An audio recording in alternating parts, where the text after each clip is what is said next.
اور یقیناً یہ مہلت ہوتی ہے ایک مومن کی زندگی میں۔ اسی لیے تو رجب کا چاند دکھتے ہی میرے آقا صلی اللہ علیہ وسلم یہ دعا شروع فرماتے، اللہم بارک لنا فی رجب و شعبان و بلغنا رمضان۔ اے اللہ رجب اور شعبان میں ہمیں برکت عطا فرما اور رمضان تک ہماری زندگی پہنچا دے۔ یہ حضور رجب کے مہینے سے دعا کرتے رہتے تھے کہ رمضان اس سال کا مل جائے، حالانکہ رمضان بہت سارے ہماری زندگی میں آئے، لیکن رجب کا چاند دیکھنے کے بعد مومن کی زیادہ ہونی چاہیے کہ اللہ اب رجب دکھایا ہے تو رمضان تک زندگی دے ہی دے۔ وجہ یہ ہے کہ یہ مہلت ہے، یہ مہلت ہے، اللہ کی طرف سے دی ہوئی مہلت ہے، توبہ کی مہلت ہے۔ اور اس کے علاوہ سب سے بڑی بات یہ ہے کہ فرمایا گیا کہ تمہاری زندگی میں اگر رمضان دے دیا گیا، رجب آتے ہی شعبان آیا، شعبان کے بعد رمضان آیا، اب ہمیں فکر نہیں ہے 30 رمضان تک اگر موت آ بھی گئی اس دوران، میرے آقا نے فرمایا قبر کے سوالات سے اسے محفوظ کر دیا۔ اب اگر وہ انتقال کر جائے رمضان میں تو اسے قبر کے فتنوں سے محفوظ رکھا جائے گا۔ کسی طرح تمہاری بخشش کا سامان ہے، تلاوت کرو یا سنو، روزہ رکھو یا روزہ افطار کراؤ، اور مزید یہ کہ 70 گنا بڑھا کر کے ثواب دینے کا وعدہ ہے۔ پھر پلس یہ ہے کہ نیکیاں کرنے کے لیے تمہیں کوئی بھی اڑنگا ڈالنے والا، اڑچن پیدا کرنے والا، رکاوٹ پیدا کرنے والا شیطان نہیں ہوگا۔ چاند شیاطین کو قید کر لیا جاتا ہے اور عید کا چاند دکھنے تک ان کو زنجیروں میں باندھ کر رکھا جاتا ہے، صرف اس لیے کہ مولا چاہتا ہے کہ رمضان میرا مہینہ ہے، میرے بندے خالص میری عبادت میں رہیں، اور باقی ساری زندگی شیاطین تمہارے ساتھ ہیں لیکن رمضان میں نہیں۔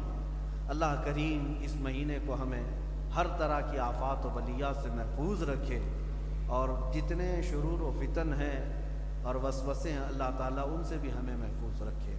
ہاں ایک چیز ہے جس کا ٹینشن ہوتا ہے، جس کی فکر بھی ہوتی ہے، وہ یہ ہے کہ شیطان تو نہیں لیکن نفس امارہ ساتھ میں ہے۔ یہ نفس تو شیطان کو بھی بھڑکا سکتا ہے، نفس شیطان کو بھی گمراہ کرتا ہے، وہ ہمارے ساتھ ہے، لیکن اس کے لیے دعا ہے۔ اللہ کی بارگاہ میں یوں دعا کرو، اللہم لا تکلنی نفسی، اللہم لا تکلنی الی نفسی طرفۃ عین۔ اے اللہ تم مجھے، میرے نفس کو میرے حوالے ایک آن کے لیے بھی مت دے، میرے نفس کو ہمیشہ اپنی حفاظت میں رکھ۔ یہ رسول پاک کی دعا ہے۔ اللہ تعالیٰ اگر یہ دعا قبول فرما لے تو یقیناً ہمارے نفس امارہ کی بھی وہی حفاظت فرمائے گا۔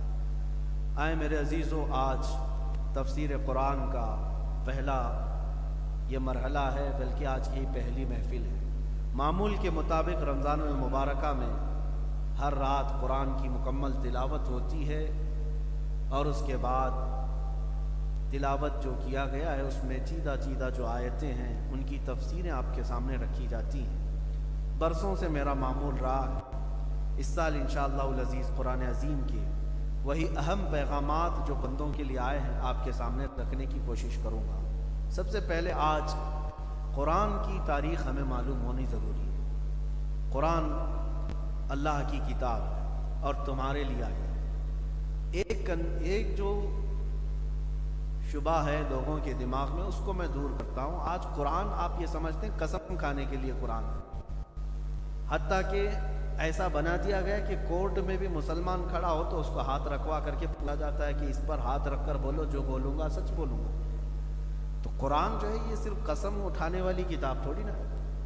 یا تو پھر دوسرا ہمارے دماغ میں یہ بیٹھا ہوا ہے کہ میتوں پر پڑھی جانے والی کتاب ہے، ثواب پہنچے گا تیجے میں چہلوں میں۔ الف لام میم کا مطلب تو کسی کو نہیں معلوم، اور نہ ہی قیامت تک کوئی بتا سکے گا۔ یہ حروف مقطعات ہیں جن کا معنی صرف اللہ اور اس کے رسول جانتے ہیں۔ وہ رازوں میں سے کچھ راز ہیں۔ کچھ سورتوں کے شروع میں یہ الفاظ آئے ہوئے ہیں، اور جو آیت اس کے بعد آئی ہے ذالک الکتاب لا ریب فیہ، یہ وہ کتاب ہے جس میں شک کی گنجائش بھی نہیں۔ ھدی للمتقین، اب یہاں سے آیت شروع ہے۔ یہ ہدایت ہے پرہیزگاروں کی۔ یہ کتاب کس کے لیے ہے؟ ہدایت ہے پرہیزگاروں کے لیے۔ اب سوال آپ بھی یہ کر سکتے ہیں ہم تو پرہیزگاروں میں کہاں شمار ہمارا؟ اگر یہ کتاب صرف پرہیزگاروں کے لیے ہے تو پھر ہمارا کیا ہے؟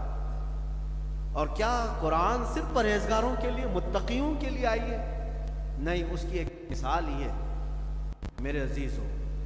بارش جب آسمان سے برستی ہے، زمین پر جھما جھم بارش برستی، اور بارش کے برسنے کے بعد اس کا اثر کیا ہوتا ہے وہ آپ کو پتہ ہے۔ سبزے اگاتے ہیں، زمین سے بارش کے دوسرے ہی دن کومپل کھل جاتے ہیں، پودے اگاتے ہیں، گھاس نکل آتی۔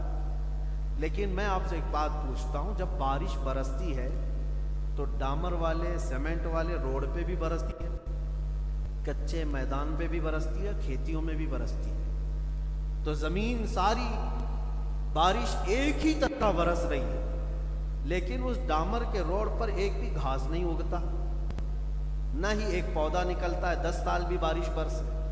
لیکن کچی مٹی والی زمین پر ایک دن بھی بارش ہو جائے تو دوسرے دن پودے نکل آتے۔ بارش کا قصور ہے یا زمین کا قصور ہے؟ بارش کا کوئی قصور نہیں، بارش وہی ہے جو سیمنٹ پر بھی برس رہی ہے اور کچی مٹی پر بھی برس رہی ہے، ایک ہی بارش ہے۔ لیکن زمین جس نے جیسا جذب کرنا ہے، اسی طرح قرآن یہ بارش رحمت ہے، ہر ایک کے سینے پر یہ برس رہی ہے، جس کا سینہ جیسا ہوگا ویسا وہ قبول کرے گا۔ جس کی مٹی نرم ہو، جس کے دل کی زمین نرم ہو، فوراً اس کے اندر ہدایت کے آثار نظر آتے ہیں، اس کی آنکھوں سے آنسو نکل آتے ہیں، اثرات ظاہر ہوتے ہیں قرآن کے پڑھتے ہی۔ اور دل اگر ڈامر کا بنا ہوا ہے، سیمنٹ کا سخت ہے، تو یہ قرآن کی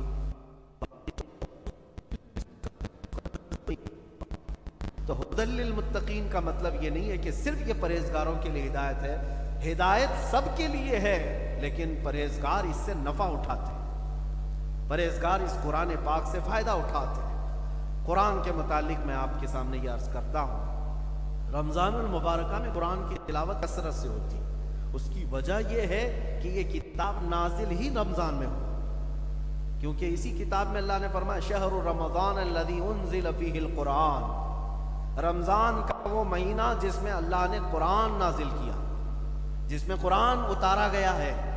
تو رمضان کی ایک فضیلت میں یہ بات بھی ہے کہ قرآن اسی مہینے میں اترا، اور اسی مہینے میں سب سے زیادہ پڑھا جاتا ہے، سب سے زیادہ سنا بھی جاتا ہے۔ رمضان میں اترا تو آپ نے تو یہ سنا ہے کہ قرآن ایک ساتھ نہیں اترا، قرآن میرے آقا صلی اللہ تعالیٰ علیہ وسلم کے قلب اطہر پر تقریباً 23 سال تک اترتا رہا، 23 ایئرس، 23 سال تھوڑا تھوڑا کر کے اترتا رہا۔ تو پھر رمضان میں کیسے اترا؟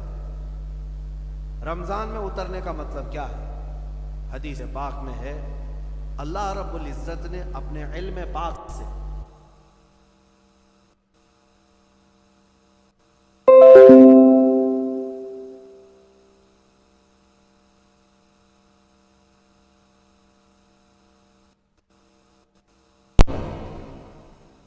اترنے کی ابتدا کی سب سے پہلی حدیث سیدنا امام بخاری رحمۃ اللہ علیہ نے جو سب سے پہلا باب رکھا ہے،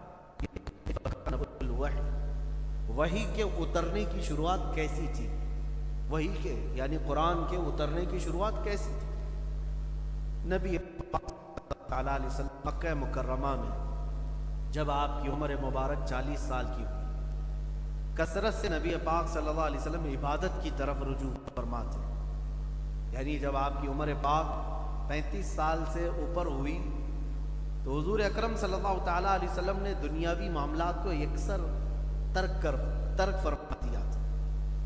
زیادہ طور پر آپ دنیاوی معاملات میں مصروف رہنا بالکل ترک فرما دیا، نہ تجارت کے معاملات یا دیگر معاملات، زیادہ وقت اپنا عبادت میں بتاتے، اور اس عبادت کے لیے آپ مکہ کا شہر چھوڑ کر ہیرا، جبل نور جو آج پہاڑی ہے، ایک غار ہے ہیرا، اس غار میں جا کر کے عبادت گزار ہو جاتے، اور کبھی 2 دن 3 دن تک اس غار سے واپس نہیں آتے۔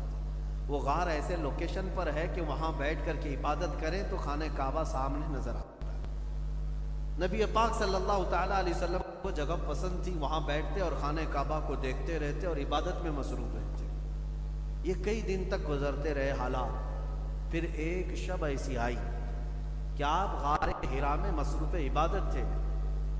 وہ فرشتہ سید الملائکہ جبرائیل امین علیہ السلام جو پہلے بھی نبیوں کے پاس اللہ کے پیغامات لے کر آتے تھے وہ نازل ہوئے, غار میں داخل ہوئے اور آتے ہی نبی پاک صلی اللہ تعالیٰ علیہ وسلم کے پاس کھڑے ہوئے. جبرائیل امین نے آتے ہی حضور صلی اللہ تعالیٰ علیہ وسلم سے کہا اقرا, پڑھو. نبی پاک صلی اللہ علیہ وسلم نے فرمایا ما انا بقاری, میں نہیں پڑھنے والا. اب اس کے ترجمے بعض لوگ یہ کہتے ہیں میں پڑھا ہوا نہیں ہوں. جو پڑھے ہوئے نہیں ہیں وہ میرے نبی کو پڑھا ہوا نہیں سمجھتے. انہیں کیا پتا کہ رسول اللہ صلی اللہ تعالیٰ علیہ وسلم کو اللہ نے کتنا پڑھایا. سورہ رحمان آپ نے پڑھا ہے؟ الرحمن, آپ کو آیت بھی یاد ہے, علم القرآن, جس کا ترجمہ جا کر کے دیکھو اللہ نے خود قرآن میں فرمایا وہ رحمان ہے جس نے اپنے محبوب کو قرآن سکھایا ہے. تو اللہ خود استاد ہے, رسول پڑھے ہوئے ہیں اللہ سے. یہ ایک پروسیس ہے جبرائیل امین علیہ الصلاۃ و تسلیم کے ذریعے سے جو آیتیں اتاری جا رہی ہیں. میں آپ کو بتاؤں, کیا اللہ تعالیٰ تمہارے گھر بغیر کسی سبب کے بچہ دینے پر قدرت رکھتا ہے یا نہیں؟ اللہ قادر مطلق ہے, لیکن اس کا قانون کیا ہے؟ شوہر اور بیوی کا اختلاط ہو, شادی ہو, نکاح ہو, اور دونوں کے اختلاط سے پھر بچہ وجود میں آتا ہے. ایک سبب رکھا گیا ہے, ورنہ وہ قادر مطلق کسی سبب کا محتاج نہیں ہے. وہی اتارنے کے لیے جبرائیل امین علیہ السلام کو بھیجا گیا. جبرائیل علیہ السلام کا کام صرف اتنا تھا کہ اللہ کا پیغام لائیں اور رسول اللہ تک پہنچائیں. کوئی ہرگز اپنے ذہن میں یہ نہ سمجھے کہ میرے آقا کے وہ استاد ہیں جبرائیل. جبرائیل علیہ السلام رسول اللہ کے استاد نہیں ہیں, وہ صرف پیغام لانے والے فرشتے ہیں. پیغام لانے والے فرشتے قرآن کی, جیسے میں نے شروع میں ہی کہا, الف لام میم, الف لام میم, یاسین, طٰہٰ, طاسین, طاسین میم, حامیم, کاف ہا یا عین صاد. اس ترجمے لا کر کے دکھا. میں نے کہا اللہ کے رسول جانتے ہیں, فرماتے ہیں ان کے معنی جبرائیل کو بھی نہیں معلوم. اگر استاد ہو تو استاد کو ہر چیز کا پتہ ہونا چاہیے, لیکن وہ استاد نہیں بلکہ اللہ کی طرف سے قاصد ہے نبی پاک صلی اللہ علیہ وسلم تک پہنچانے کے لیے. اب میں آپ کو بتا رہا ہوں, جبرائیل امین علیہ السلام آئے اور کیا کہا اقرا, پڑھو. حضور نے کیا فرمایا, میں نہیں پڑھنے والا, یہ نہیں کہ مجھے پڑھنا نہیں آتا. دوسری بات, حضرت جبرائیل امین نے یہ جواب سن کر کے کیا کیا, حضور پاک صلی اللہ علیہ وسلم کو سینے سے سینہ لگائے اور اتنا تیز دبوچ دیا. حضور فرماتے مجھے ایسا لگتا کہ میری ہڈیاں ٹوٹ جائیں بہت ہی سے. انہوں نے معانقہ کیا, چھوڑ دیا, اور اس کے بعد اقرا پڑھیے. حضور صلی اللہ علیہ وسلم نے پھر وہی جواب دیا, میں بھی قاری, میں نہیں پڑھنے والا. پھر دوسری بار جبرائیل امین نے ویسی ہی گلے لگائے, پھر چھوڑ دیا, پھر کہا اقرا پڑھیے. حضور نے پھر وہی جواب دیا, ما انا بقاری, میں نہیں پڑھنے والا. 3 بار. تیسری بار پھر انہوں نے پھر چھوڑ دیا. اب کی بار یوں کہا اقرا بسم ربک الذی خلق, پڑھیے اس رب کے نام سے جس نے پیدا کیا ہے. حضور پاک صلی اللہ علیہ وسلم نے پڑھنا شروع فرمایا. پیغام دیا کہ اگر صرف اقرا ہو تو تعلیم نہیں ہے. صرف اقرا ہو, اقرا کا مطلب پڑھو, یہ تعلیم نہیں ہے. لیکن جب کہا جائے رب کے نام سے پڑھو تو یہی اصل علم ہے. اچھا, اور ایک قرآن میں کئی جگہ پر یہ بات آئی ہے, کئی جگہ پر, جیسے حضور صلی اللہ علیہ وسلم سے کہا گیا قل هو اللہ احد, آپ فرما دیں وہ اللہ ایک ہے. قل کا مطلب ہوتا ہے آپ کہیں, آپ کہیں. لیکن یہاں پر سب سے پہلے قرآن جب نازل ہو رہا ہے تو کیا کہا جا رہا ہے, اقرا, پڑھو. یہ جملے کے متعلق بعض مفسرین فرماتے ہیں کسی کو یہ اس وقت کہا جاتا ہے جو پہلے سے پڑھا ہوا، ورنہ کیا کہا جائے گا؟ میں جیسا کہوں ویسا کہو، میں جیسا کہوں ویسا کہو۔ لیکن اقرا پڑھو، یہ اس کو کہا جاتا ہے جو پہلے سے پڑھا ہوا، پہلے سے پڑھا ہوا۔ ورنہ میں قرآن کی کئی آیتیں آپ کے سامنے رکھوں گا جس سے پتہ چلتا ہے۔ ابھی آج ہم نے ایک آیت پڑھی، وَإِذْ قَالَ رَبُّكَ لِلْمَلَائِكَةِ إِنِّي جَاعِلٌ فِي الْأَرْضِ خَلِيفَةً۔ یاد کرو اے محبوب، جب تمہارے رب نے فرشتوں سے کہا کہ میں ایک اپنا زمین میں خلیفہ بنانے والا ہوں۔ آدم علیہ السلام کی پیدائش سے پہلے کی بات ہے۔ اللہ نے فرشتوں سے کیا فرمایا کہ میں زمین میں اپنا ایک خلیفہ بنانے والا ہوں۔ یہ فرشتوں سے اللہ فرما رہا ہے۔ یہ واقعہ بڑا طویل ہے، میں اس کو پھر کبھی سناؤں گا، آدم علیہ السلام کی ولادت کیسے ہوئی، لیکن جملہ کہا جاتا ہے اس زمانے میں بھی موجود رہا۔ جب ابھی آدم علیہ السلام کو پیدا نہیں کیا، ماء والتین، میں تو اس وقت بھی نبی تھا جب آدم علیہ السلام ابھی مٹی اور پانی میں گودے جا رہے تھے، اس وقت بھی میرے آقا نبی تھے۔ تو بہرحال جبرائیل امین علیہ السلام نے 3 مرتبہ سینے سے سینہ لگایا، چوتھی مرتبہ جب کہا اقرأ بسم ربک الذی خلق، تو میرے آقا نے پڑھا۔ آیتیں کہاں تک آئیں؟ علم الانسان ما لم یعلم، 5 آیتیں لے کر جبرائیل امین آئے تھے، 5 آیتیں۔ میرے عزیزو، قرآن کی یہ آیتیں معمولی نہیں ہیں۔ جب نبی پاک صلی اللہ علیہ وسلم پر انہوں نے تلاوت کی، حضور فرماتے ہیں حضور کے پورے جسم کے بال کھڑے تھے، تیز پسینہ بہ رہا تھا اور بہت تیز ٹھنڈک محسوس بھی ہو رہی تھی، ٹھنڈک بھی لگ رہی ہے اور پسینہ بھی تیز آ رہا ہے۔ نبی پاک صلی اللہ تعالیٰ علیہ وسلم اتر کر کے آئے غار حرا سے سیدھے ام المومنین خدیجۃ الکبریٰ کے پاس، اور ماں خدیجۃ الکبریٰ رضی اللہ تعالیٰ عنہا نے یہ کیفیت دیکھی تو پوچھا ہوا کیا آپ کے ساتھ؟ حضور نے فرمایا زملونی زملونی، مجھے جلدی چادر اڑا دو، کمبل اڑا دو، اس لیے کہ وحی کے اترنے کا جو اثر تھا وہ بہت سخت تھا۔ آپ سوچ سکتے ہیں، میرا مولا خود قرآن میں فرما رہا ہے انا عرضنا الامانۃ علی السماوات والارض والجبال، ہم نے یہ امانت زمینوں کے سامنے رکھی، پہاڑوں کے سامنے رکھی، آسمانوں کے سامنے رکھی کہ تم لوگ اٹھا لو، فابین ان یحملنها، قرآن میں اللہ فرماتا ہے ان سبوں نے انکار کر دیا اٹھانے سے کہ ہم یہ نہیں اٹھا سکیں گے، یہ امانت ہم اٹھا نہیں سکیں گے، اور ڈر گئیں، واشفقن منها، اور پھر اللہ فرماتا ہے وحملها الانسان، اور انسان کامل نے یہ امانت اٹھا لی۔ انسان کامل کون ہے؟ محمد رسول اللہ کی ذات۔ آپ سوچ سکتے ہیں جو امانت، جو بوجھ پوری زمین نہیں اٹھا سکی، پورا آسمان نہیں اٹھا سکا، پورے پہاڑ نہیں اٹھا سکے، وہ قلب مصطفیٰ تنہا اٹھا لیا۔ کس کو دیکھا یہ موسیٰ سے پوچھے کوئی، آنکھ والوں کی ہمت پہ لاکھوں سلام، جس کو بارے دو عالم کی پرواہ نہیں، ایسے بازو کی طاقت پہ لاکھوں سلام۔ اس نبی مکرم صلی اللہ تعالی علیہ وسلم نے وہ بوجھ اٹھایا تھا، امانت اللہ کی کا، اللہ کی امانت جو پوری زمین کو اٹھانے کی طاقت نہیں۔ اور پھر دوسری جگہ سورہ حشر میں مولا نے کیا فرمایا؟ لو انزلنا هذا القرآن على جبل لرأيته خاشعا متصدعا من خشیۃ اللہ، اگر ہم قرآن کو پہاڑوں پر اتارتے اللہ کے خوف سے یہ ریزہ ریزہ ہو جاتے۔ ہم نے دیکھا ہے ابھی بدر کے میدان میں جو جنگ ہوئی تھی 17 رمضان المبارک کو، 313 صحابہ وہاں تھے، لیکن ان کی مدد کے لیے اللہ نے 5000 فرشتے اتارے تھے۔ تو علماء وہاں کے متعلق ایک بات بیان فرماتے ہیں، ایک پہاڑ ہے وہاں پر جس پر فرشتے اتارے گئے، اس پہاڑ کو دیکھا گیا تو بالکل ریت کا ایسا، باقی سارے پہاڑ پتھروں کے، کالے کالے پتھر، ایک پہاڑ بیچ میں ریت کا، واللہ عالم۔ لیکن فرمایا بزرگوں نے کہ یہ نوری مخلوق کے اترنے کی وجہ سے ریزہ ریزہ، فرشتوں کے اترنے سے۔ باقی اللہ رب العزت جسے محفوظ رکھنا چاہے، یہ منقول بات میں آپ کے سامنے رکھ رہا ہوں، اور قرآن جس پر اتارا جاتا وہ تو پہاڑ بالکل ریزہ ریزہ ہو جاتا۔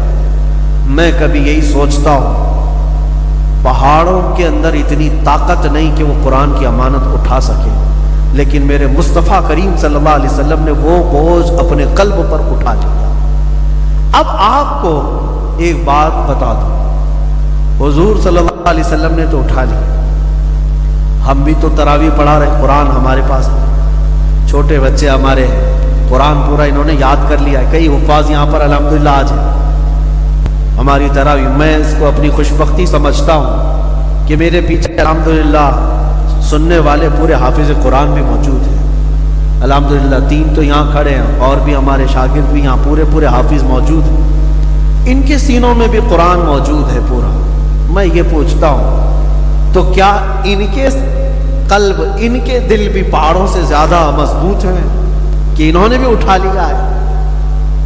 بات دراصل یہ ہے، میں اس کو ایک مثال سے بتاتا ہوں۔ کرنٹ جو ہے، بجلی ایک جگہ کہیں پر سٹاک کی جاتی ہے، جمع کی جاتی ہے، اور اس کے بعد محلے میں ڈائریکٹ اس سے آپ بجلی کو، اس کے بلب کو لگا کر کے دیکھو یا فین کو لگا کر، فوراً جل کے گر جائے گا، فوراً جل کر کے گر جائے گا۔ تو بجلی سٹاک جہاں ہوتی ہے وہاں سے پہلے محلے میں ایک ٹرانسفارمر رہتا ہے، اور اس میں کرنٹ آتا ہے اور بٹ جاتا ہے، اس کا پاور الگ الگ ہو کر کے جتنے پاور کی سپلائی کی ضرورت گھروں میں ہوتی ہے اتنے پاور کا کرنٹ آتا ہے۔ اس میں بھی 3 تھوڑا ہائی پاور کا لائن لینی پڑتی ہے، لیکن جہاں سے کرنٹ جمع ہو رہا ہے ڈائریکٹ بڑا وائر کوئی بھی بلب کے لیے، فین کے لیے مفید نہیں، لگاؤ تو سب جل جائے گا، اڑ جائے گا۔ ٹرانسفارمر سے ٹرانسفر ہو کر کے جو پاور کم ہو کر کے آئے گا، پھر سارے بلب بھی روشن ہوں گے، فین بھی چلے گا۔ تو یہ علم الہی سے اترا ہوا قرآن ڈائریکٹ یہ چھوٹے دلوں پر آ ہی نہیں سکتا۔ اللہ نے اپنے علم پاک کو سب سے پہلے قلب رسول پر اتارا، قلب مصطفیٰ نے یہ اٹھا لیا امانت، اور وہاں سے ٹرانسفر ہو کر پوری کائنات میں جتنے حفاظ ہیں سب کے سینوں پر جاتا ہے۔ اور ہر حافظ اگر آج قرآن کی امانت کو اٹھایا ہے تو وہ اس کی اپنی محنت نہیں، یہ مصطفیٰ کے بدولت اٹھایا ہوا ہے۔ نبی پاک صلی اللہ تعالی ہے، اسی لیے سچ فرمایا بریلی کے امام نے، وہ جو نہ ہو تو اگر حضور نہ ہوتے تو پھر یہ امانت کا بوجھ نہیں اٹھا سکتے۔ جتنوں کے سینے میں ہے یہ سپلائی سیدھے مدینے سے ہو کر آتا ہے۔ ہمارے ایک استاد تھے، بزرگ استاد، وہ فرماتے تھے حافظوں کو آپ دیکھیں کبھی یہ تلاوت کرتے ہیں یا پڑھتے ہیں، قرآن پڑھتے ہیں، مدرسوں میں خاص طور پر جا کر کے دیکھیں ان کے یاد کرنے کا طریقہ، ہم کو کسی نے نہ بتایا اور نہ ہم نے کبھی شاگردوں کو یہ کہا کہ یوں یاد کرو، یاسین والقرآن الحکیم، یہ کیا ہے جھومنا؟ نہ ہم کو کبھی کسی استاد نے سکھایا تھا کہ جھوم جھوم کے پڑھنا چاہیے، نہ ہم نے کبھی کسی سے کہا، لیکن جاؤ کسی بھی مدرسے میں یہ بتایا نہیں جاتا ہے جھوم جھوم کر کے، آپ وہ خود ہی جھومتے رہتے ہیں۔ آپ اپنے گھر کا بچہ لا کر ہمارے مدرسے میں بٹھاؤ، 4 دن کے بعد وہ جھومنا نہ شروع کرے تو مجھ سے پوچھو۔ اگر قرآن پڑھنے کے لیے اس کو بٹھایا جائے تو وہ جھومنے لگے گا، یاسین والقرآن الحکیم انک لمن المرسلین۔ یہ منڈی ہلتی کیوں ہے؟ یہ شیک کیوں ہو رہا ہے؟ یہ پوری باڈی کیوں ہلتی ہے؟ اس کے متعلق ہمارے ایک بزرگ استاد انہوں نے فرمایا تھا کہ جب قرآن کی پہلی آیتیں اتری تھی غار حرا میں، پہلی آیتیں اقرا سے لے کر علم الانسان ما لم یعلم تک، تو یہ 5 آیتیں جب اتری تھی تو میرے آقا کی پوری باڈی ہل گئی تھی، نبی پاک صلی اللہ تعالی علیہ وسلم جھوم گئے تھے۔ ان آیتوں کا بوجھ تھا یا یہ امانت کا اثر تھا کہ حضور پاک صلی اللہ تعالی علیہ وسلم ہلتے رہے، حرکت کرتے رہے۔ وہ ہمارے استاد فرماتے ہیں اس حرکت کا اثر آج تک ہے، جو بھی قرآن یاد کرتا ہے خود ہی حرکت کرنے لگتا ہے، وہ اثر آج تک موجود ہے۔ جو بھی قرآن پاک آج یاد کرتا ہے وہ اسے بتانے کی ضرورت نہیں، خود ہی ہلتا رہتا ہے۔ یہ قرآن پاک۔ دوسری بات میرے عزیزو، اس کی تاریخ مجھے آج بتانی تھی، میں نے شروعات یہ بتائی، غار حرا سے اس کی آیتیں شروع ہوئی، پہلی 5 آیتیں، پھر سیکنڈ مرتبہ میں 19 آیتیں آئی سورہ مدثر کی، علم الانسان ما لم یعلم تک پہلے بار نازل ہوئی، اس کے بعد دوسری بار جب جبرائیل امین علیہ السلام آئے تو یہ لے کر کے آئے یا ایھا المدثر قم فانذر وربک فکبر وثیابک فطہر، 19 آیتیں پھر نازل۔ اس کے بعد پھر قرآن میں جو آج ترتیب ہے، آپ یہ سوچ سکتے ہیں کہ پہلے وہاں کی 5 آیتیں، پھر سورہ مدثر کی 19 آیتیں، نازل ہونے کی ترتیب بہت الگ ہے۔ قرآن کے نازل ہونے کی ترتیب بہت الگ ہے۔ آج جو ہم لوگ پڑھ رہے ہیں سورہ فاتحہ، اس کے بعد سورہ بقرہ، اس کے بعد آل عمران، یا جس طرح آیتیں ہیں، یہ جو آج ترتیب ہے تو کسی کے دماغ میں یہ نہیں آنا چاہیے کہ یہ بعد کی بنائی ہوئی ترتیب ہے، لوگوں نے اس کو اپنے انداز سے یوں جمع کر دیا۔ نہیں، نازل ہونے کے اعتبار سے حضور اکرم صلی اللہ تعالیٰ علیہ وسلم جب لکھواتے تھے قرآن، کاتبان وحی جو صحابہ تھے، کئی صحابہ تھے، کچھ چمڑوں پر لکھتے تھے، کچھ پتھروں پر لکھتے تھے۔ نبی پاک صلی اللہ علیہ وسلم خود فرماتے اس آیت کو یہاں لکھو، اس آیت کو یہاں لکھو۔ تو حضور اکرم صلی اللہ علیہ وسلم خود بیان فرماتے، اسی اعتبار سے یہ سورتوں کی ترتیب بھی رکھی گئی اور آیتوں کی ترتیب بھی رکھی گئی، یہ ہماری بنائی ہوئی نہیں ہے۔ اس لیے کہ میں کل ہی ایک پاکھنڈی کسی پنڈت کو سن رہا تھا، وہ کہہ رہا تھا کہ قرآن میں ایک خلیفاؤں نے گھسپیٹ کیا ہے، داخل کر دیا ہے، اور اس اعتبار سے قرآن بھی کوئی اپنے اوریجنل صورت میں تھوڑی نہ ہے۔ وہ ایسا ہے، کوبڑا ہمیشہ یہ سوچتا ہے کہ پوری دنیا کوبڑی ہے، بیچارے کے پاس تو کوئی ڈھنگ کی چیز ہے نہیں، اگر کوئی چیز پیش کرے تو کتابوں کا کوئی اتا پتہ نہیں۔ بہت ساری کتابیں، میں چیلنج کے ساتھ کہتا ہوں، دنیا میں موجود آج جتنی مقدس کتابیں لا کر کے دکھاؤ، کوئی بھی تحریف و تبدیل سے محفوظ آج تک نہیں، سب بدلی ہوئی ہیں، انہی لوگوں نے بدلا ہوا ہے، کوئی بھی محفوظ نہیں۔ اب قرآن پاک جو محفوظ ہے، ان کے پیٹ میں درد ہے، کہتے ہیں یہ کی چیز کیسے محفوظ ہے؟ اس کے لیے زبردستی شوشے چھوڑتے ہیں کہ یہ بھی ہو سکتا ہے خلیفاؤں نے گڑھ لیا ہوگا، ڈال لیا ہوگا، اندر اس میں داخل کر دیا ہوگا، تو یہ پاسیبلٹی پہ بات کرتے ہیں، ہو سکتا ہے، ہو سکتا ہے، ہو سکتا پہ تو ہم ان کو یہ کہہ سکتے ہیں آپ عورت ہو سکتے ہیں، ہو سکنے میں تو پاسیبلٹی کسی بھی چیز کی بات کر سکتے۔ دلیل ہے آپ کے پاس کوئی کہ قرآن کو کسی نے بدلا تھا یا اپنے انداز سے داخل کیا تھا؟ ایک خلیفہ نے، ایک بادشاہ نے، ایک حاکم، بہت سارے زمانے آئے لیکن دلیل ان کے پاس ہے ہی نہیں۔ میں آپ کو ایک مثال بتاتا ہوں، ایک بھی اگر انکاری 1400 سال میں مل جائے کہ قرآن جیسا رسول اللہ کے زمانے میں نازل ہوا تھا، یہ ویسا نہیں کچھ الگ تھا، لا کر کے دکھا دیں، ایک بھی 1,20,000 صحابہ آخری حج میں میرے آقا کے ساتھ تھے، اس کے علاوہ اور بھی صحابہ تھے، 1,50,000 کے قریب صحابہ۔ آپ سوچ سکتے ہیں ایک کامن چیز ہے سمجھنے کے لیے، کیا 1,20,000 سے زیادہ لوگ ایک جھوٹ پر جمع ہو سکتے ہیں؟ کسی ایک جھوٹ پر؟ اگر ان میں سے کسی ایک کو بھی شک ہوتا کہ آیت ایسی نہیں ایسی تھی، حضرت ابو بکر کے زمانے میں ایسا ہو گیا، حضرت عمر کے زمانے میں ایسا ہو گیا، حضرت عثمان کے زمانے میں ایسا ہو گیا، ہم ایسا نہیں سنے تھے، ویسا تھا، لا کر کے دے، ایک نے بھی نہیں کہا۔ حتیٰ کہ سب سے بڑے تعجب کی بات میں آپ کو بتاؤں، سب سے بڑے تعجب کی بات، خلفائے راشدین کا زمانہ، ہم تو الحمدللہ اہل سنت و جماعت صدیق اکبر کو اپنے سر کا تاج سمجھتے ہیں، خلیفہ ثانی عمر فاروق رضی اللہ تعالیٰ عنہ پر بھی ہم ظاہر سی بات ہے دل و جان سے تسلیم کرتے ہیں، ان کی خلافت حضرت عثمان غنی کو، لیکن اہل تشیع، شیعہ جماعت، ان تینوں خلفاء کے متعلق متفق نہیں ہے۔ کھل کر کے میں بتاتا ہوں، حضرت ابو بکر صدیق، حضرت عمر، حضرت عثمان، تینوں خلفاء کے بارے میں ان کا متفقہ قول نہیں ہے۔ ہاں وہ کہتے ہیں خلیفہ اول، خلیفہ ثانی، خلیفہ ثالث، لیکن ان کے عدل کے بارے میں، ان کی پرہیزگاری کے بارے میں، ان کی نیکیوں کے بارے میں ان سب کا اتفاق نہیں ہے شیعہ جماعت کا۔ یہ بات کیوں کہہ رہا ہوں؟ جن کو یہ تین خلفاء سے اعتراض ہے، اس جماعت نے بھی قرآن وہی آج تک تسلیم کیا ہے جو قرآن ہم نے تسلیم کیا ہے۔ قرآن شیعوں کے پاس بھی وہی ہے جو سورہ فاتحہ سے شروع ہو کر والناس پہ ختم ہوتا ہے۔ ان کی شیعہ جماعت میں سے ایک عالم نے بھی آج تک یہ نہیں کہا کہ صدیق اکبر نے قرآن میں ادھر ادھر کر دیا، یا عمر فاروق نے کر دیا، یا حضرت عثمان نے کر دیا، نہیں۔ شیعہ جماعت کے پاس بھی جو قرآن ہے وہ یہی قرآن ہے، اس پر سب کا اتفاق ہے۔ پوری امت کے جتنے فرقے پیدا ہوئے ان سب فرقوں کا بھی اس قرآن کے بارے میں کوئی اختلاف نہیں ہوا۔ یہ سب سے بڑی مثال ہے ان ظالموں کے لیے، پاکھنڈیوں کے لیے جو کہتے ہیں کہ اس میں کسی نے داخل کر دیا، گھسا دیا۔ بات صرف اور صرف اتنی ہے کہ اپنی چیز محفوظ نہیں تو دوسرے پر بھی الزام لگاؤ۔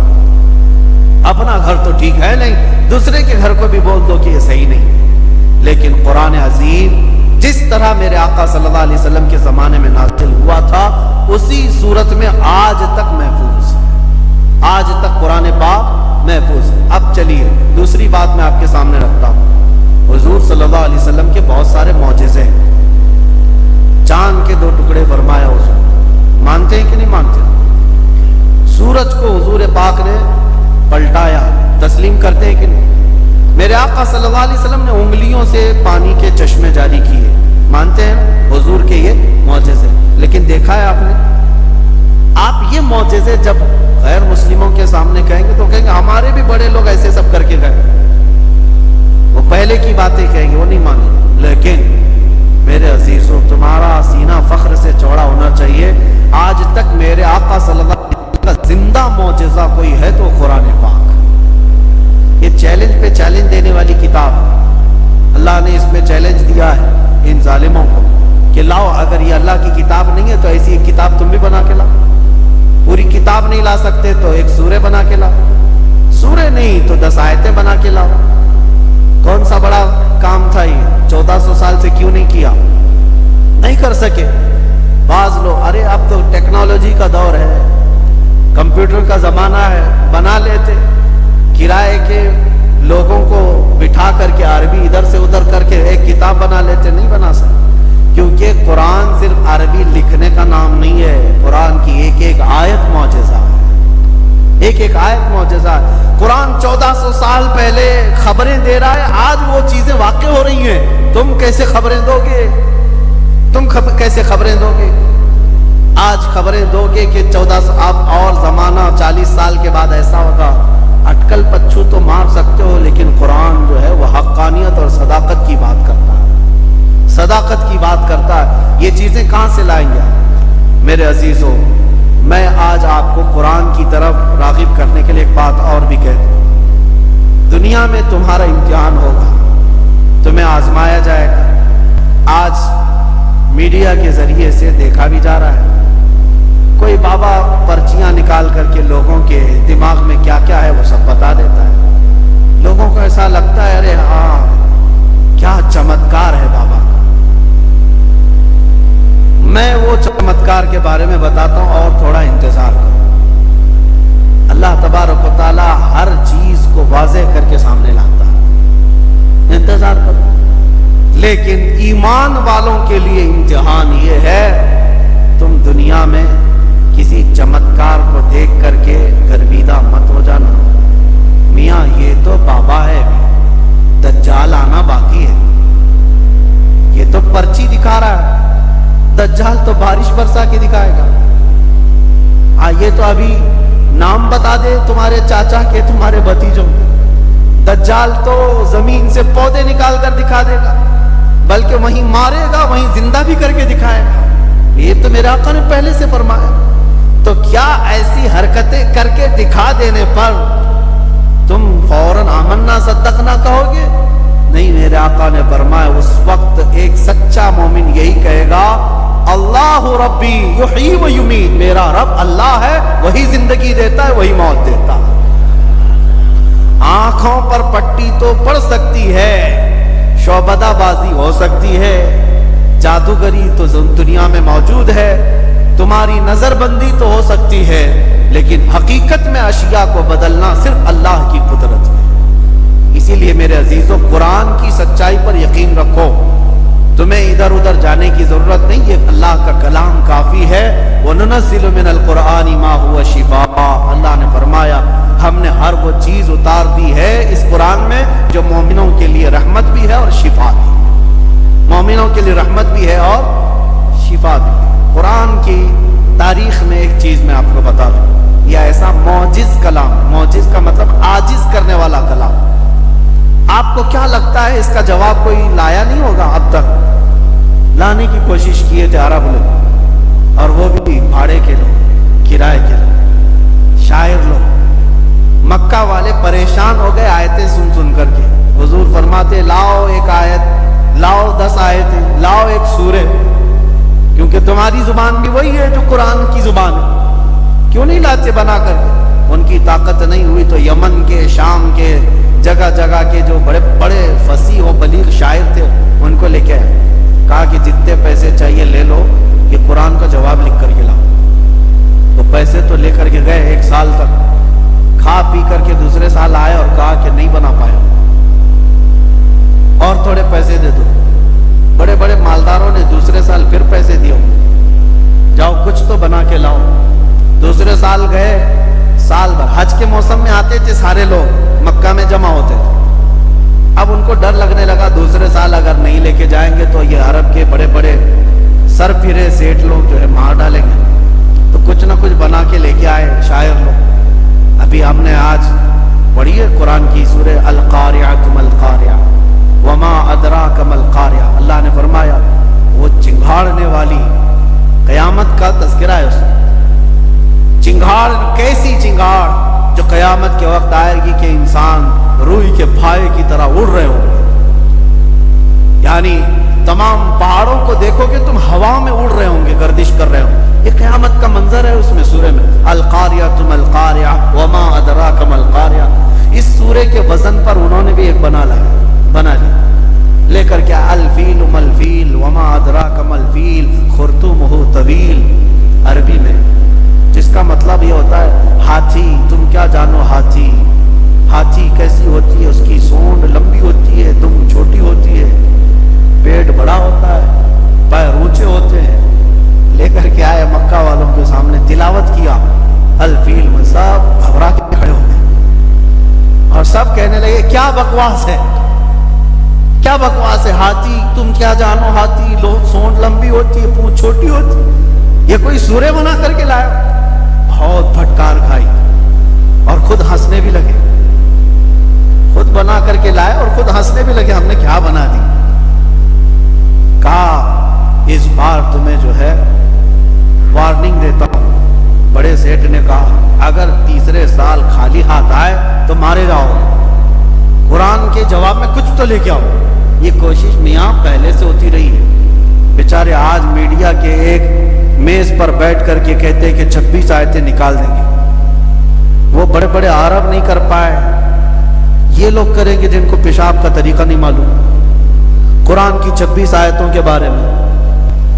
میں آپ سے کہتا ہوں تیسرے سال بیچارے کیا کیے، کہا کہ اب بنانے کی ہمت نہیں ہے، اب ہاتھی کا بنائے پھر اگلے سال گھوڑے کا نہ بنا لے، بناتے نہیں۔ قرآن میں کچھ اگر نقص ہے، عیب ہے تو اس کو ڈھونڈ کے لے جاتے ہیں، جو عربی گرامر سے گرے ہوئے، تو 4 لفظ ڈھونڈ کے لائے ہو، 4 لفظ قرآن کے اندر کے ڈھونڈ کے لائے کہ یہ عرب نہیں بولتے، ایسی بات قرآن میں آئی ہے، فصیح نہیں ہے، فصیح عربی سے گری ہوئی چیز۔ وہ کیا تھے؟ 4 لفظ تھے، حضوا، حضوا کا مطلب ہوتا ہے مذاق، لیکن قرآن میں حضوا، عرب لوگ اس کو استہزاء کہتے تھے۔ قرآن میں دوسرا ایک لفظ استعمال ہوا کبار، بوڑھے کو کہتے ہیں، لیکن عرب لوگ کبار نہیں کبیر استعمال کرتے تھے۔ اور قرآن میں ایک لفظ استعمال ہے عجاب، عرب لوگ عجاب نہیں عجیب استعمال کرتے، عجیب و غریب چیز کو قرآن میں عجاب آیا، تو کہنے لگے ایسے ورڈز آئے ہیں قرآن میں جو عرب یوز نہیں کرتے۔ عرب لوگ جو یوز کرتے ہیں وہ فصیح زبان ہوتی، لشیء ہے، لشیء ہونا چاہیے۔ 4 غلطیاں ڈھونڈ کے لائے، اور جب وہ آئے تو مکہ والے خوش ہو گئے، چلو کچھ تو لائے، 3 سال پیسے کھا کر۔ حضور کے پاس وہ آئے، حضور سے کہا کہ دیکھو محمد صلی اللہ علیہ وسلم، ہم نے تمہارے اس کلام قرآن سے 4 ایسی غلطیاں نکالی ہیں جو عرب لوگ استعمال نہیں کرتے، عربوں کے درمیان یہ رواج نہیں ہے۔ حضور نے فرمایا میں تم سے نہیں بات کرتا، ہمارے اور تمہارے درمیان فیصلہ کرنے کسی بڑے بوڑھے آدمی کو لیا جس کی زبان دانی پر سب کا اتفاق ہو، سب اس پر اتفاق کر۔ تو اس زمانے میں 96 ایئر کا ایک بوڑھا تھا جو پہاڑوں پہ رہتا تھا، اس کی زبان ایک دم اوریجنل زبان، بالکل پیور عربی، کیونکہ کبھی وہ لوگوں سے ملنا جلنا نہیں، اپنی زبان کی حفاظت کے لیے بیچارہ بوڑھا پہاڑوں پہ رہتا تھا۔ ان مکہ والوں نے کہا ہم اس کو لے کے آئیں گے، وہ استاد فیصلہ کرے۔ حضور نے فرمایا لے آؤ اس کو لے کر کے آئے۔ جب وہ بوڑھا آیا تو حضور بیٹھے ہوئے تھے۔ بڑے لوگوں کے آتے ہی تعظیم کی جاتی تھی، حضور کھڑے نہیں ہوئے، حضور بیٹھے رہے۔ وہ بوڑھا دیکھتا رہا اور آ کر کے حضور کے سامنے بیٹھ گیا تو حضور کھڑے ہو گئے۔ جب وہ بیٹھا حضور کھڑے ہو گئے تو وہ گھبرا کے وہ بھی کھڑا ہو گیا، حضور پھر بیٹھ گئے۔ وہ پھر بیٹھ گیا، حضور نے فرمایا یہاں نہیں، یہاں بیٹھو بازو۔ اس کو وہاں سے اٹھائے، بازو میں بیٹھے۔ اس کے بعد پھر حضور نے فرمایا نہیں نہیں ادھر نہیں، ادھر بیٹھو۔ 96 سال کے بوڑھے کو اٹھاؤ بٹھاؤ، ویسے ہی بوڑھے سٹیا جائے۔ وہ بیچارہ ادھر سے ادھر، ادھر سے ادھر کیا، غصے میں آ گیا۔ غصے میں آ کر کی جو اصلی زبان ہوتی وہی نکلتی۔ اس نے کہا یا محمد اتتخذنی ہزوا وانی شیخ کبھی کبار وان ھذا منکم لشیء عجاب۔ وہ 4 غلطیاں جو یہ پکڑ کے لائے تھے، وہ بوڑھا وہی 4 باتیں بول رہا تھا۔ وہ کہہ رہا تھا اے محمد تم میرا مذاق اڑا رہے ہو۔ ہزوا کا لفظ اس نے استعمال کیا، کہا انی لشیخ کبار، میں تو کبار بوڑھا آدمی ہوں، وَإِنَّ هَذَا مِنْكُمْ لَشَيْءٌ عُجَابٌ، اور ایسی حرکت آپ جیسے آدمی سے بہت عجیب ہے۔ اس نے نہ عجیب کہا، نہ کبیر کہا، نہ استہزاء کہا، اس نے کہا ہزوا، عجاب، کبار۔ جو عرب لوگ غلطیاں پکڑ کے لائے تھے کہ عربی لوگ استعمال نہیں کرتے، یہ بوڑھا سٹیا کر وہی لفظ استعمال کر رہا ہے۔ حضور نے ان کی طرف دیکھا اور کہا جس کو فیصلہ کرنے لائے تھے وہی 4 باتیں تو کہہ رہا ہے۔ جس کو تم کہہ رہے ہو کہ قرآن کی فصیح زبان نہیں ہے، تو سب سے بڑا استاد وہ استعمال کر رہا ہے۔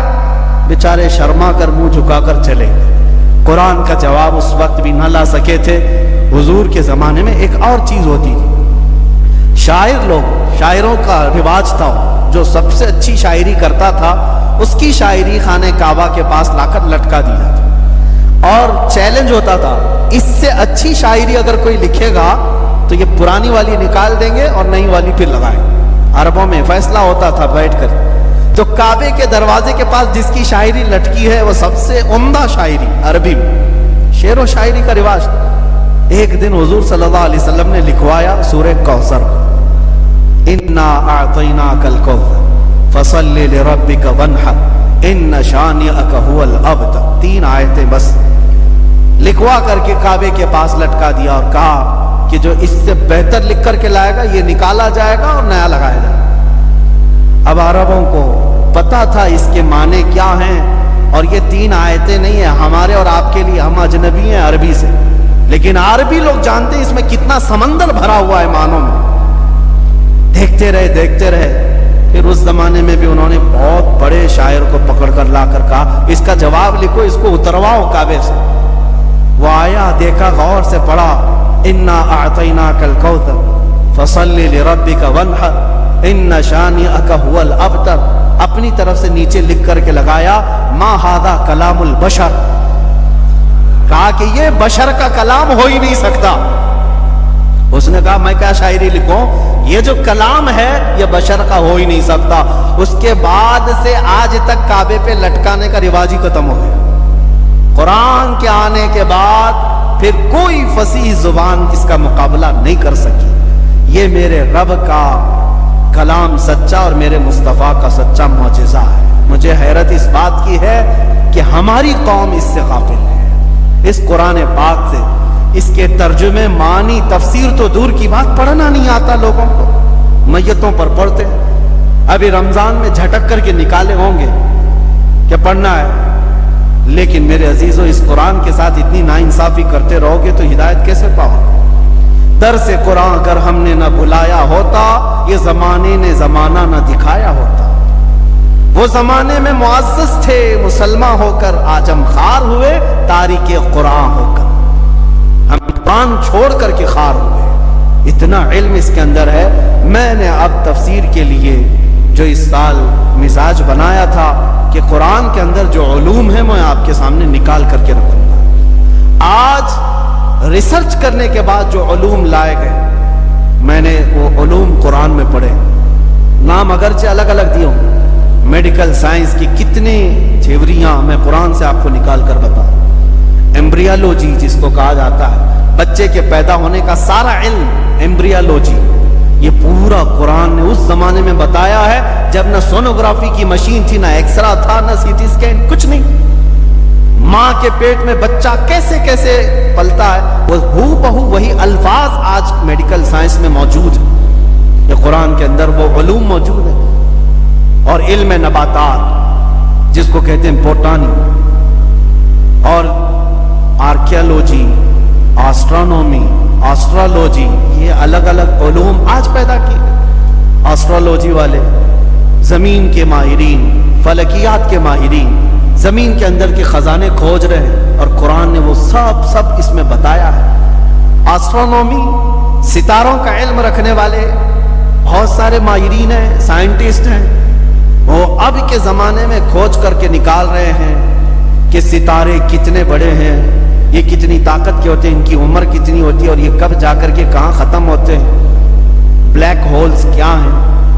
ایک بہت بڑا علاقہ ہے بلیک ہول، جہاں ستارے اپنی عمر بتا کر کے جا کر اس میں ختم ہو جاتے ہیں، ٹوٹ جاتے ہیں، فنا ہو جاتے ہیں۔ یہ تارے جو دکھ رہے ہیں، سائنس اس بات کا شاہد ہے۔ آج انہوں نے اپنے آلہ جات سے یہ تحقیق کر کے نکالا ہے کہ یہ ساری چیزیں ہیں، بلیک ہولز ہیں۔ اور 1400 سال پہلے کون آسمان پر گیا؟ کون سے راکٹ گئے، کون سے جیٹ گئے، کون سے طیارے گئے؟ نہیں، ستاروں کے علم کے لیے کون سی مشین تھی؟ لیکن مصطفیٰ کی زبان سے یہ الفاظ نکل رہے ہیں، لا اقسم بمواقع النجوم۔ اللہ فرماتا قسم ہے رب تعالیٰ کو ان جگہوں کی جہاں ستارے جا کر ٹوٹ جاتے ہیں۔ یہ قرآن میں موجود ہے۔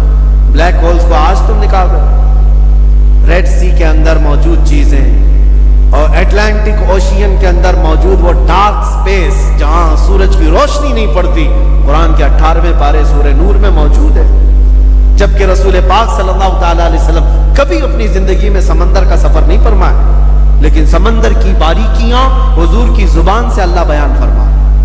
یہ قرآن کے علوم میں آپ کے سامنے رکھنا چاہوں گا انشاءاللہ۔ وجہ یہ ہے میرے عزیزوں، قرآن کو اتنا زیادہ تم ناانصافی کے ساتھ چھوڑ دیو، اس لیے ذلت اور خاری اٹھانی ہے۔ قرآن پڑھنا سیکھو، اور کوئی مشکل کتاب نہیں، بہت آسان کتاب، یاد کرنے کے لیے بھی آسان ہے، پڑھنے کے لیے بھی آسان ہے۔ آپ کو میں بتاؤں، میرے گھر میں موجود ہے، 4.5 مہینے میں مکمل حفظ قرآن کیا۔ اگر اللہ چاہے تو سینے میں اتنی جلدی یہ قرآن کو اتارتا ہے۔ اور پڑھنے کے لیے آسان کتنا ہے، قرآن کہتا ہے وَلَقَدْ يَسَّرْنَا الْقُرْآنَ لِلذِّكْرِ فَهَلْ مِن مُدَّكِرٍ۔ ہم نے قرآن یاد کرنے کے لیے آسان بنایا ہے، کوئی یاد کرنے والا نہیں ہے۔ قرآن پڑھتے نہیں، ایک رکوع پڑھتے ہیں کہ تھک جاتے ہیں، بند کر کے چلے جاتے ہیں۔ تم نے کبھی سوچا ہم گھنٹوں موبائل چلا لیتے ہیں، اکتاہٹ نہیں آتی، سب کے میسیجز پڑھتے ہیں، فالتو میسیجز سب دیکھتے رہتے ہیں، لیکن قرآن پڑھنے میں کیوں دقت کیوں آتے ہیں؟ دل کے کالا ہونے کی علامات میں سے، دل کے مردہ ہونے کی علامات میں سے۔ اٹھاؤ، رمضان المبارک آ چکا ہے، کل سے ویسے بھی الحمدللہ ہمارے درس قرآن کی محفل بھی ہونے والی، فجر کے بعد روزانہ ہم ایک پارے کی تلاوت کریں گے۔ جب تراویح میں ہمارا ختم قرآن ہوگا انشاءاللہ، تلاوت قرآن میں بھی مکمل قرآن ختم ہوگا انشاءاللہ۔ اللہ تبارک و تعالیٰ کہنے سننے سے زیادہ عمل کی توفیق عطا فرمائے۔ اب میں اخیر میں یہی دعا کروں گا کہ آج سے ہم نے قرآن کے متعلق یہ معلومات آپ کے سامنے رکھی ہیں، اور پھر میں زمانے کے آج اعتراضات جو ہیں قرآن پر، اس پر بھی میں انشاءاللہ آؤں گا، کسی دن عرض کروں گا۔ 26 آیتوں کے متعلق میرا ایک مکمل بیان موجود ہے کہ اس میں آیتیں دہشت گردی کو بڑھاوا دیتی ہیں، فلاں ہیں، ایسی ہیں۔ میرے عزیزوں، بات بڑھ جائے گی، سب کی کتابوں میں کچھ نہ کچھ موجود ہے، بہت ساری ہیں۔ بعض وہ کتابیں اگر میں رکھوں یہاں پر، اس لیے کہ قرآن پر سارے اٹیک کر رہے ہیں، ان کی کتابیں تمہیں پتہ ہے جس میں یہ بھی بیان کیا گیا ہے کہ شودروں کو گرم کھولتا ہوا تیل کان میں ڈال دو اگر وہ یعنی مقدس کتابوں کو سننے کے لیے بیٹھ جائے۔ یہ سب کتابوں میں موجود، کسی کتاب میں وہ حوالے کے ساتھ رکھوں گا، آج میں اوپنلی اس طرح کہہ رہا ہوں، یہ بھی موجود ہے دوسری کتابوں میں، دوسرے ریلیجین جہاں پر مقدس کتابیں مانی جاتی ہیں، کاٹ کاٹ کے ٹکڑے کر دو، جو دھرم ویرودھی ہے، فلاں ہے، سب جگہ موجود ہے۔ ہم نے تو کسی کو کاٹ کاٹ کر ٹکڑے کرنے کا حکم قرآن میں نہ پڑھایا ہے نہ سنا ہے۔ قرآن رحمت کی کتاب ہے، لیکن اس میں جہاں باتیں ہیں وہ کس لیے آئی وہ بھی میں بتاؤں گا، کس کانٹیسٹ میں بیان کی گئی ہے، کیا موقع محل رہا ہے، وہ سب انشاءاللہ العزیز رکھیں گے ہم۔ لیکن ان لوگوں کا کوئی علاج نہیں جن کا دل پہلے سے پیک ہے، جانا ہی نہیں چاہتے۔ ختم اللہ علی قلوبہم، اللہ نے ان کے دلوں پر مہر لگا دیا ہے، نہ اندر سے باہر کچھ آتا ہے نہ باہر سے اندر کچھ جاتا ہے، ان کے لیے نہیں۔ لیکن جو سمجھ بوجھ رکھتے ہیں انشاءاللہ العزیز وہ ہمارے خلاصے کے بعد ایکسپٹ کریں گے، تسلیم کریں گے کہ قرآن کی آیتیں عمل کرنے کے لیے سب سے آسان ہیں اور سب سے فطرت کے عین مطابق ہیں۔ اللہ تبارک و تعالیٰ لوگوں کو ذہن صافی عطا فرمائے، عقل کامل عطا فرمائے، اور قرآن کے آیات اور ان کے تمام مفاہیم پر ہمیں عمل کی توفیق عطا فرمائے۔ وآخر